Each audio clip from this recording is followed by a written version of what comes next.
You cannot speak Spanish if you don't understand the differences in their pronunciations, because what you're trying to say determines the type of words you're going to use. Now, today we are going to be treating these two types of words. There is sir and there's ESTAR. Sir and there's ESTAR. Sir means to be, ESTAR means to be, but they cannot be used in the same context. Now, let us look at the lessons for quick understanding, okay? So, we are going to start with sir, which is S-E-R, sir. Now, sir is used for identity, characteristics, origin, profession, and time. When you're trying to tell somebody who you are, what you can do, where you're from, the kind of thing you do, and time. Okay, these are the contexts where sir is needed. Then, when you want to talk about location, temporary conditions, feelings, and states, okay, you use ESTAR. If something is located at a particular place, you use ESTAR.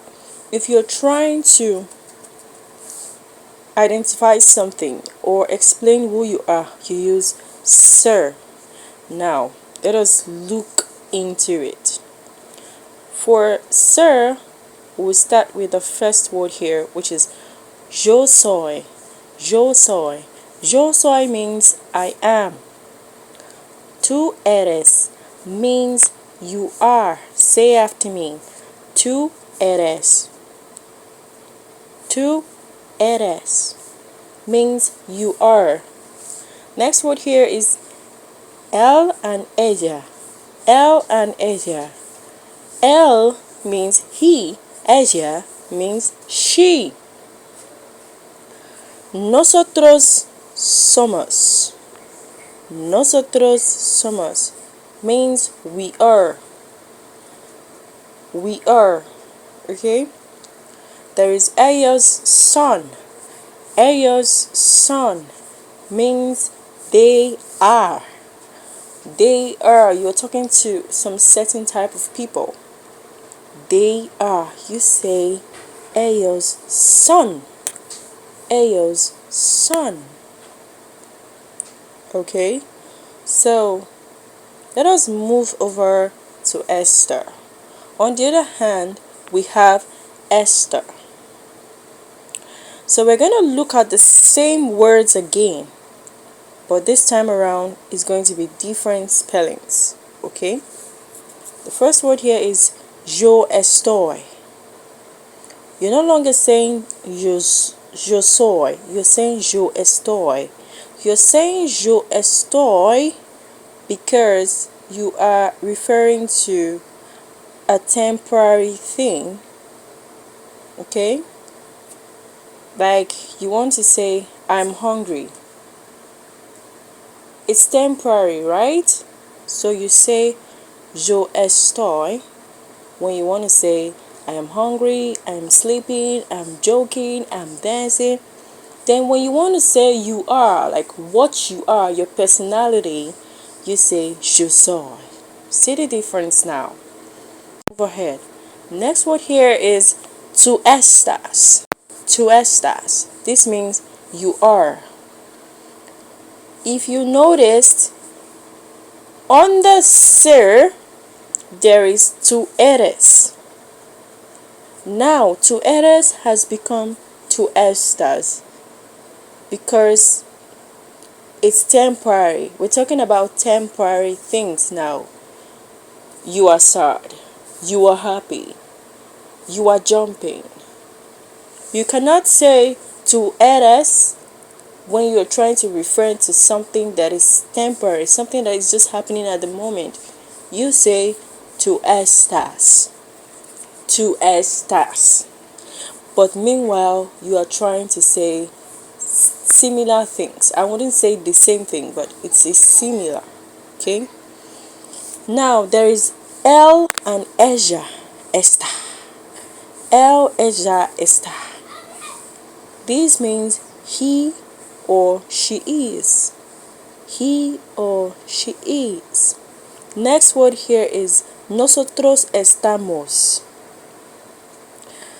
Under ser, you have nosotros somos. Nosotros somos. Under estar, you have nosotros estamos. We are. We are. Temporary. When you want to say things that you're doing right now, you use nosotros estamos. If you want to say things that are permanent, okay? Say things that are permanent or have a long-term effect.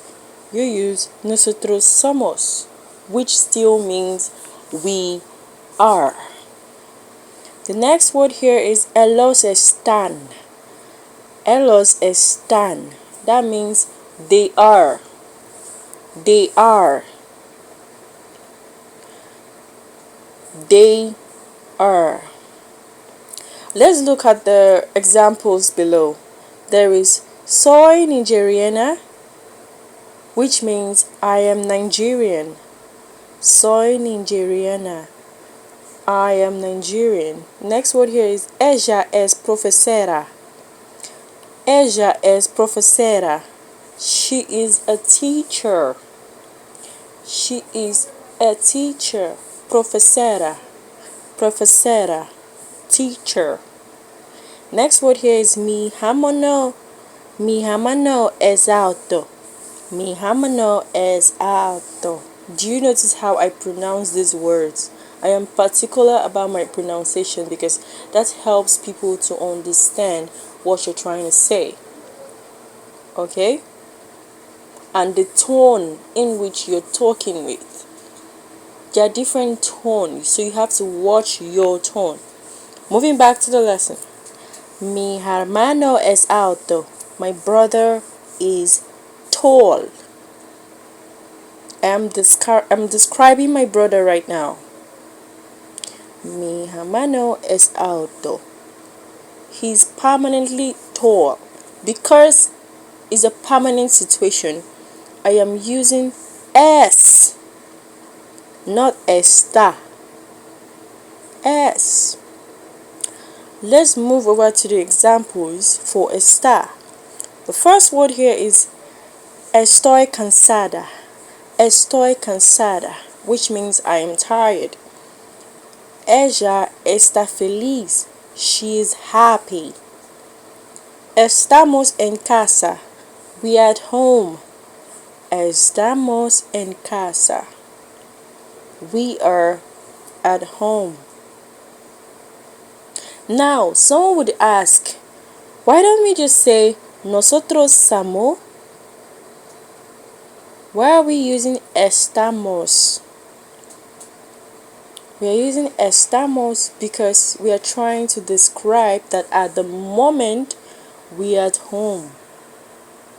If I go ahead to use nosotros somos en casa, it means we are permanently at home for some certain period of time. Okay, so estamos makes it more descriptive of where we are at the moment and makes it short as well. Okay, so I would need you to listen to this for at least 3 to 5 minutes every day. Listen to it and listen to all of my lessons so that you can grab the Spanish language. Now, most people ask, what's the essence of learning Spanish when I'm not from Spain? What's the essence of that? Do you realize that you will end up growing to a stage where you travel the world? There are some countries that don't speak English. They speak their language. So when you get into such country, based on business schedules, you must learn to understand what it is they are saying for you to do businesses with them. Okay? So this is why it is good to learn languages, and as of such, Spanish is a very good and sweet language to learn and understand because it helps you go versatile. So this brings us to the end of today's lesson. Do not just watch this video and go and sit down. Always come back to this video to grab some important things that would help you in the future. Thank you for listening and see you on my next lesson.